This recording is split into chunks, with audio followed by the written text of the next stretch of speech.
Right. Hey there, Danielle Matthews here. I am a post-traumatic growth specialist. I absolutely love helping people turn their pain into their power.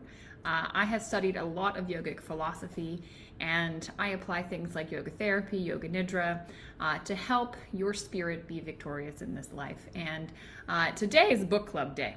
So we have been meeting now, gosh, this is the 6th week.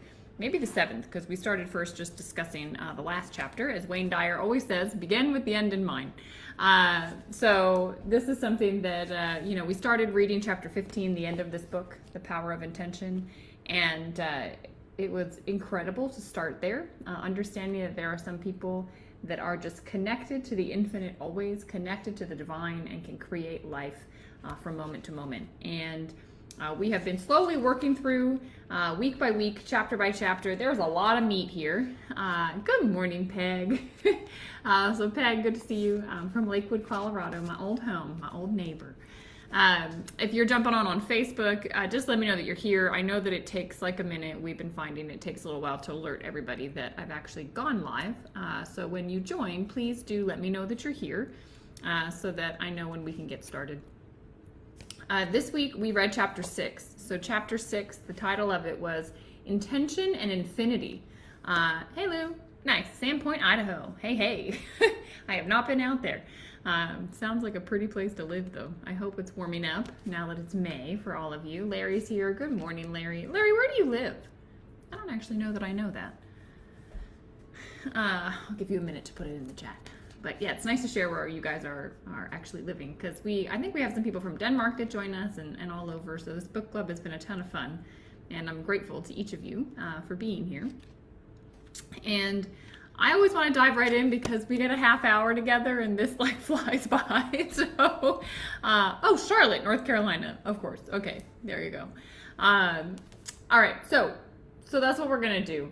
We're on chapter 6. I read this one a couple of times. I swear, it's like I highlight, I got sticky notes all over this thing. Like, this book is well read. It's earmarked. I mean, it's like crazy. I probably should get highlighters.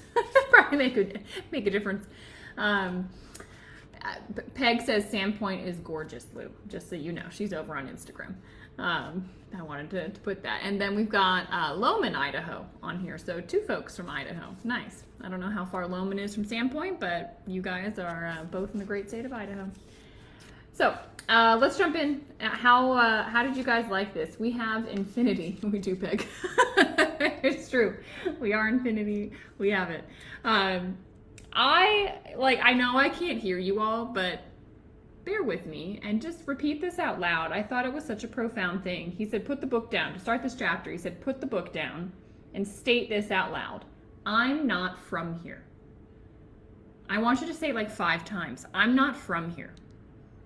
I'm not from here. I am not from here. I am not from here. I am not from here. Yeah, Larry, thought-provoking indeed. Favorite chapter so far. Yeah, this was, because it got you thinking of like, wow, yeah, I'm not from here. Huge chapter. Wow, what a difference looking at life. I listened to it in Audible. It was amazing. Yeah, I'm glad everybody really engaged with it. You are in this world, but you are not of this world. You are of something else. You have divinity in you. There is a piece of you that will never go away. You are infinite. And that's what this is all about. And I think if you're not ready for it, this chapter is a lot to take on.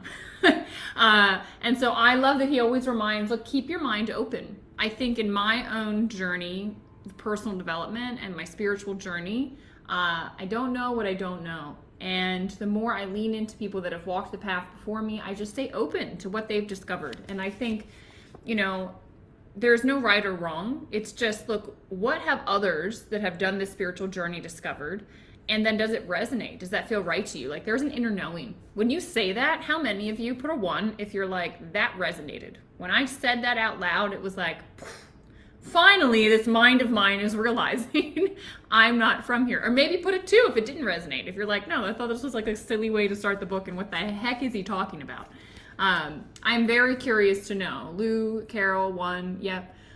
Did anyone like not? They're like, what in the world? Where are we going with this? I know now I'm more open to this idea, but before I'd have been like, what in the heck is he talking about? Of course I'm from here. I was born in Virginia. I am from Virginia. Now I get it. There is an essence to me. Ron says, I'm distracted. I'll try to focus. You can always come back, Ron, if you can't. So a different way to think, Larry. Yep. Marie says one. Absolutely. Absolutely. All right. So in this, I kind of underlined a couple things that I thought would be helpful to just repeat before we like dive into the meat of this. He says your ability to connect to the eternal, right, to the divine, and to live in the here and now will determine your staying connected to intention. And he reminds us that if life is infinite, then this is not life. And this was like the crux of the chapter, right? To understand that you're not from here. It's almost like realizing that this is the dream. And one day we will wake up from the dream. And we wake up when this body, this physical body, no longer exists. It's had its lifetime. But, I had a spiritual teacher say to me one time, Danielle, you are the content, you get identified with the contents of the container, but you're actually the container. Like you are the thing that is there before, during, and after every thought, every emotion, everything. But so much of us, like we identify with the contents of our container. Is this making sense to people? And realizing that no, you are the container, you are the sky, you're the capacity to hold everything. And then when you realize, wow, the body is a content in the container, the physical body. You were actually there before this body, you're here during this body's existence, you will be there after, right? It changes your perspective. And that's what he was trying to get us to do in this. He says, look, if life is infinite, then this is not life because this ends. This physical body's not getting out of here alive. The body is a learning suit for this earth time. Well said, Peg. I love it. And, I think on 113, this chapter that this paragraph, I'm going to read it because I think this, again, we just have to like really sink into this. So while we're in this finite world of earth, of beginnings and endings, the power of intention maintains its infinite nature because it is eternal. Anything you experience as other than eternal is simply not life. It is an illusion created by your ego, which strives to maintain a separate address and identity from its infinite source.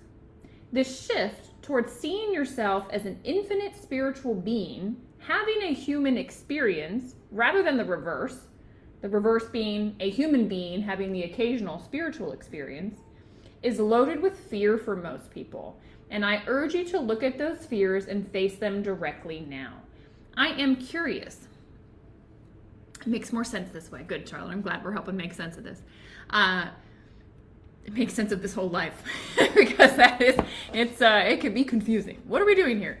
The way I look at this, so take this or leave it, like if it works for you, I look at infinity, the infinite, what he calls intention, source, the divine, right, whatever, eternity, as an ocean. It's the ocean.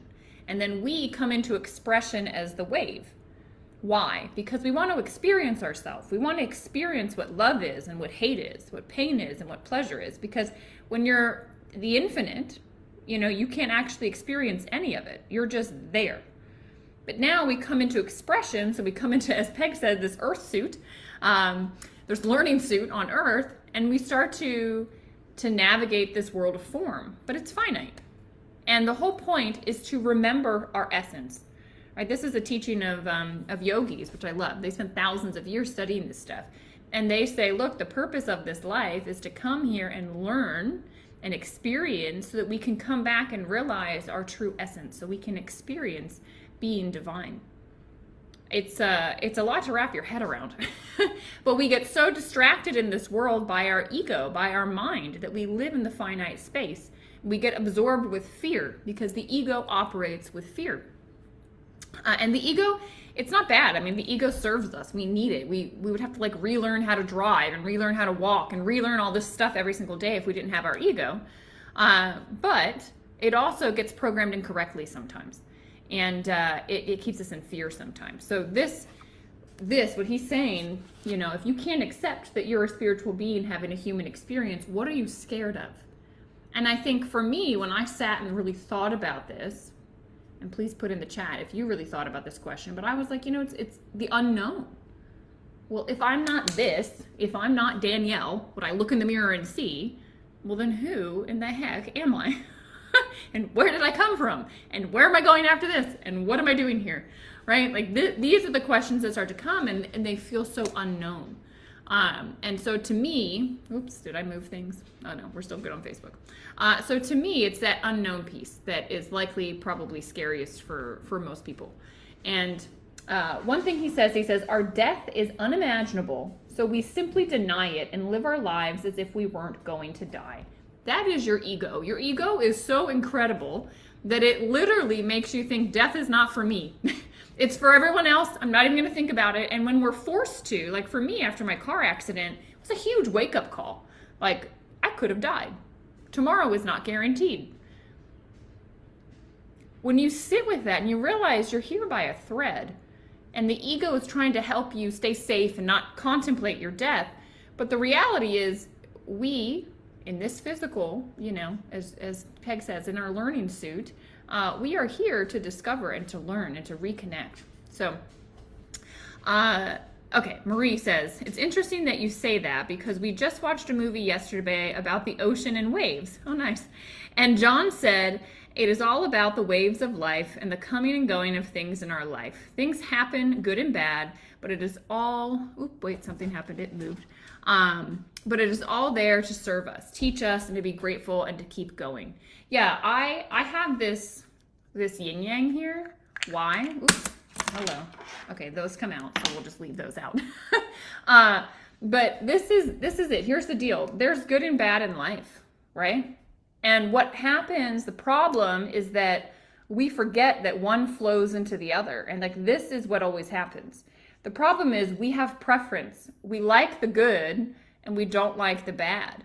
And then we get into duality where we have preference. We choose this. And when we do that, when this occurs, we have a problem with it. But if you just come back and you realize, no, the law of polarity is real. Everything will swing equal and opposite. Right? That's what this earth is all about. It is about experiencing both, because when you can experience pain, you can appreciate pleasure more. And I've got this behind me. For those of you on Instagram, you can kind of see it. Let me move. Okay. This is the yin yang also. Why? In the dark times, this is when the roots get laid. Like this is when you do the inner work. This is when your foundation gets strong. And then in the good times, you can expand, you can express. All of that happens. But you have to remember, it's all one. You can't have one without the other. You're never going to have great times that you can really express if you haven't done the inner work. And if you don't do the inner work, you're never going to have the great expressive times. All right, so I hope that visual helps. I have these things all over the house because that is what makes it make the most sense for me. Peg says, I agree. We are the wave. We are the mist. We are the drop in the ocean. And we are, in fact, the ocean. Ultimately, the universe, the galaxies. Exactly. Love that yin yang tree. Hey, Bob Simon. Good to see you. Good to see you. All right. So that's where, we kind of can get our feet wet in this chapter. And on page 115, he talks about, look, spirit is present in its entirety everywhere, which includes you. As Peg just said, you are spirit. You are it. It's your source. You are it. God is the mind through which you think and exist. It's always connected to you, even if you don't believe in it. Isn't that beautiful? It is there no matter what. The yin yang tree. Yeah, people like it. I know. I'm a big fan of that. Lou says, love your explanation. Was loving your new art piece for the past couple weeks. Yeah, and now you know why I got it. Because it is a constant. I saw that and I went, that's it. Like, that's life. Right there. Summed up. And like a tree, you can't just have the beautiful tree that we see above ground without the roots underneath, right? You got to have the dark and the light.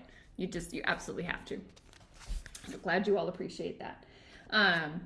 Okay. He talks about how we get confused in this world. Yes, Bob. No mud, no lotus. If y'all haven't, Bob Sima has the best song. That is what it's called. No mud, no lotus. And it's incredible. You should look it up. It's probably on YouTube. Bob, if you have it, put it in the comments. So guys, this finite world, there's time and space, and that's what's so confusing because, he talks about, I'm on page 116, he talks about the factor of space means that we're experiencing separation from everything, right? As you come into expression as the wave, all of a sudden when you've got air around you, there's space between you and the other wave. Whereas when you're in the ocean, everything's connected. You can't find the drop amidst the ocean. But when you come into expression as the wave, there's space, right? There's air between the waves, and so we get confused, thinking that I'm separate from the other. Carol, if you go to Facebook, Bob's just put the link on Facebook, and you can check it on there. It's an amazing song. All of his music is amazing, and inspired by Wayne Dyer. So there you go. If you don't know Bob Zima, please go check out his music. But that's the problem with space, right? I feel separate to Bob. I feel separate to Peg, but the truth, because I have this physical body. But the truth is, we're one. We're connected. If we go drop into the ocean, we get there. And the other piece that is confusing in this space-time continuum of Earth is time. Everything that has happened is separate from what's happening now. So we can't know the future, and the past is lost to us, and so we get confused, right? On Earth, time exists. Elsewhere, it doesn't. And you're welcome, Bob. I will forever love your music. And Peg says hi. She's over on Instagram. So look, you can either do it now while you're still alive in your body, in this illusion of time and space, or you can do it after death. If you decide to make your appointment with infinity, which was what this whole chapter was getting to, making your appointment with infinity, meaning living as the ocean, not as the wave, living as the knowing that you are God in human form. If you decide to do that while you still live and breathe, it's like learning to die while you're alive. Once you make this transition to the active side of infinity, your fear of death dissolves and you laugh at the folly of death. All right? If you're not an infinite being, what would the purpose of your life even be? I love that he puts it so bluntly, because people don't want to talk about this. And then when you do, it's like, well, wait, let's really ponder this. And I am curious if any of you took him up on what he said on page 118. He gave all these beautiful, the last words of so many different people. If this is death, it's easier than life. That was my favorite. I was like, yeah, sounds like it. We make life difficult, don't we? This ego mind of ours. But what would your last words be? I am super curious. Did any of you actually take Wayne up on this exercise and write and think about what would your last words be? Because you can then live that from here. I was playing around with it. This is not the most profound thing that's ever come out of me, but I wrote, my ego is gone and divinity awaits. If I'm thinking about death, the ego is gone and my divinity awaits. It's right there. And if I can live now with that, my ego being gone and my divinity just waiting, it's just been sitting here hey, when you're ready to see me, see me. Charlotte's words are love always. Yes, the divine is love. Beautiful. That's one of the faces, right, of intention, as we know. Peg said, the difference this chapter made was in my perception, with my perception was quantum. Lovely. Yeah, that was the goal of this book club. It was big shifts. So he talks about if you can do that, right? If you can live where we've released identity with the ego, or we're living as the infinite, source that we are, he says that there are things that will happen when you live in this active state versus the inactive state, when you wake up, or if you still are in the dream. Okay, and so we're going to take some time to talk about this. Any of these pieces that really hit it for you, please put in the chat. Yes, Peg. All right, a sense of destiny. Your connection to intention will no longer be thought of as an option, but as a calling that you must heed. The inactive side of infinity leads you to see life as chaotic, purposeless, and meaningless, while you position on the active side of infinity leads you to fulfill a destiny that you feel deep within you. How many of you have that sense, this inkling that there's more, that you came here for a reason, that there is purpose to this life? I know I've always had it. There's been this inner almost gnawing. and it gets louder and louder and louder. It's like you got to pay attention to it. He had quotes. Charlotte feels it. Yeah. Did you guys see what I put in Telegram? The poem here, Rumi's poem, and then Wayne's like words like, well, if you were to live on the opposite side of what Rumi is saying, I was like, whoa, because the inactive side of life, right? He says if you're living, well, Rumi, I'll read the good one first. You were born with potential. You were born with goodness and trust. You were born with ideals and dreams. You were born with greatness. You were born with wings. You are not meant for crawling, so don't. You have wings. Learn to use them and fly. How many of you does that hit your soul and your soul says, yes? Like your internal intuitive knowing says, yes, I see hearts flying. Yeah. Yeah. Now flip it. If you didn't believe in this, if you lived as if you were ego, you are an accident of nature.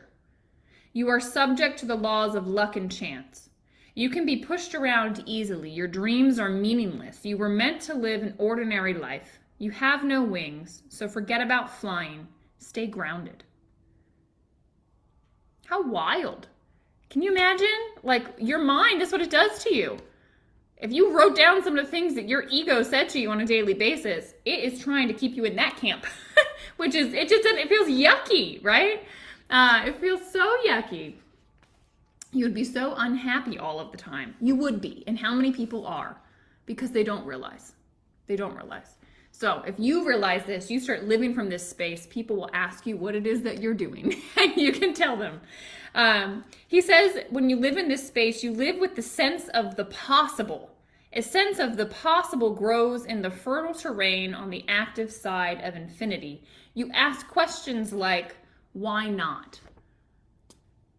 Anything is possible. I remember when I started my ASEA business, the probability of success in a network marketing business is very low.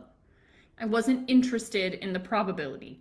I was interested in the possibility. Is it possible to live a life where all I do is help people on a daily basis get better, physically, mentally, emotionally, spiritually? Is it possible? And I thought it is possible by aligning myself with ASEA. And 8 years on, it's what's been created. And people say now, you're so lucky. No, it's not luck. I saw it. I saw the possibility. And I know many of you have too. I know so many of you through ASEA.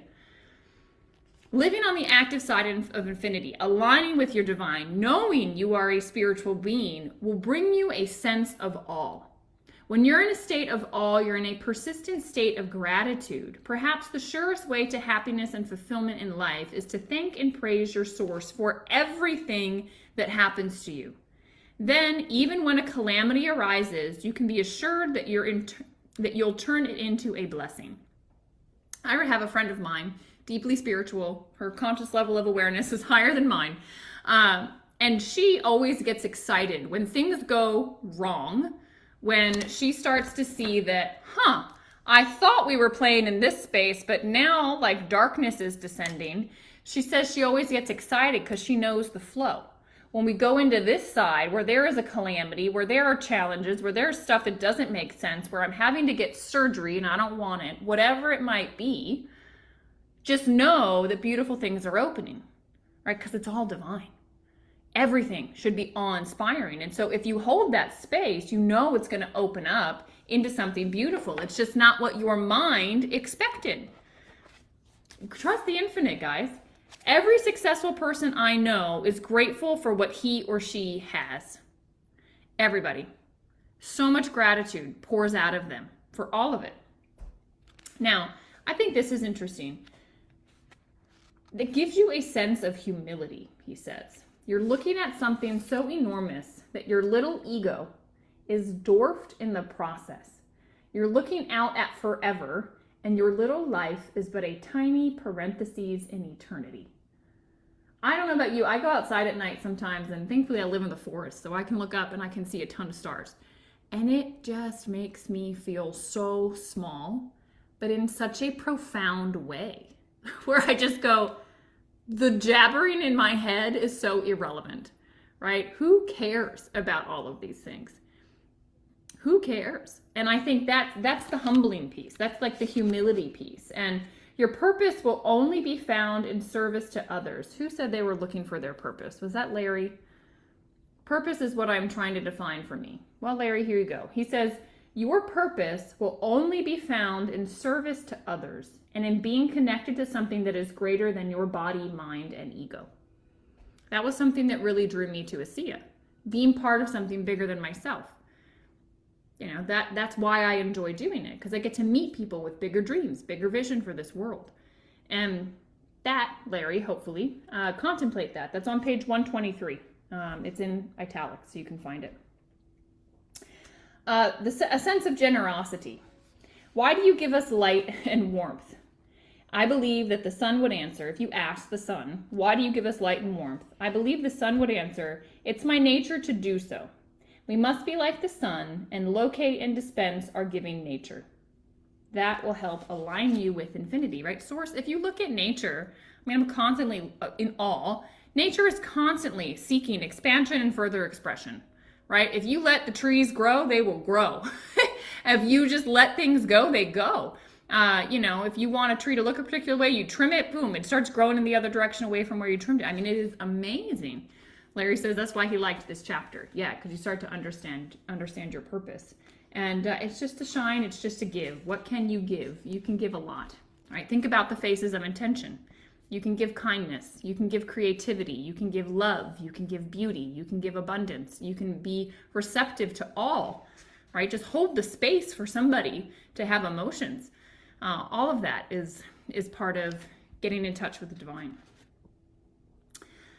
The power of intention is paradoxically experienced through what you're willing to give to others.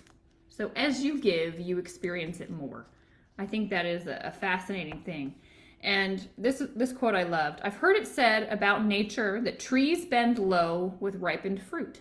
Think about that. Clouds hang down with gentle rain.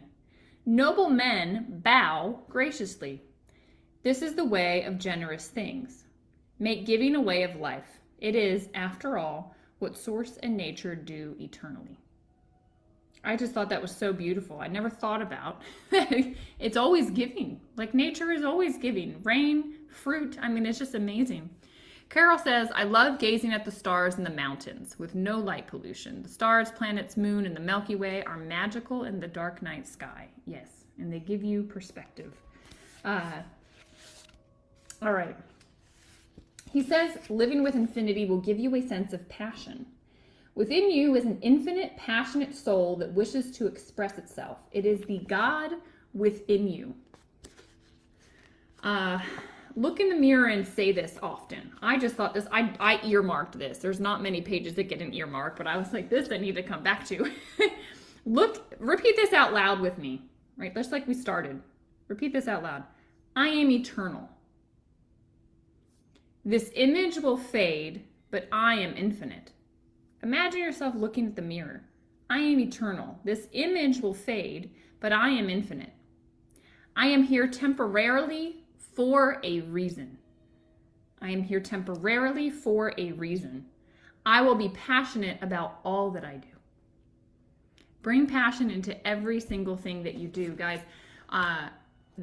Where do you start? Larry, you start now. Giving who you can give to, being passionate. You know, there's a book that part of again why I lied about ASEA. I'm talking about that a lot today for some reason, but there's a book called The 3 Questions. I've got it right here, and it's a Leo Tolstoy story. And this is part of the ethos of ASEA that made me go, wow, I want to align with these people.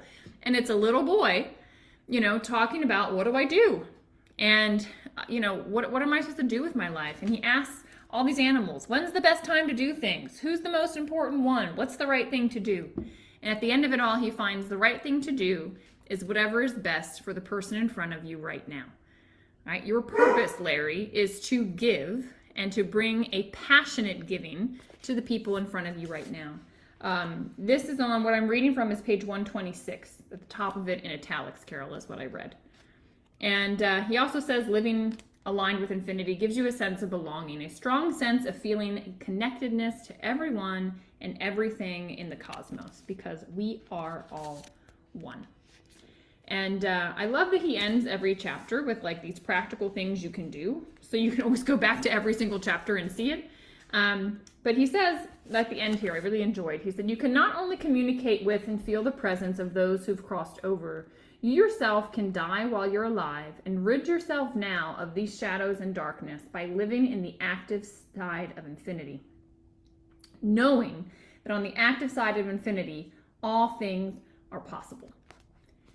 And I am excited. I didn't realize there were 2 parts to this book. So now the second half of this book is putting everything we just learned to work so that we can actually take all of this, not as theory, not as like a knowing in our minds, but like an actual being in spirit, in action, in life.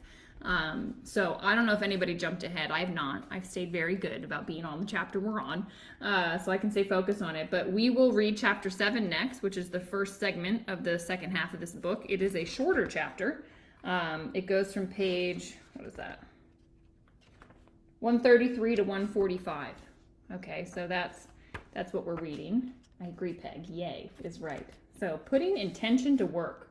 He says, we are already one, and we imagine we are not. And what we have to recover is our original unity. Whatever we have to be is what we are. It is that simple. That simple, Lou. All right. Thank you all for being here. I love seeing the chat. I hope that you're getting a lot from this. I assume you are, because you're showing back up week after week. And the Telegram chat is always open for conversation. If you want to do the meditation again, we did meditation last week. I will leave that up. It's up on Instagram. It's up on my Facebook, so you can connect in with that.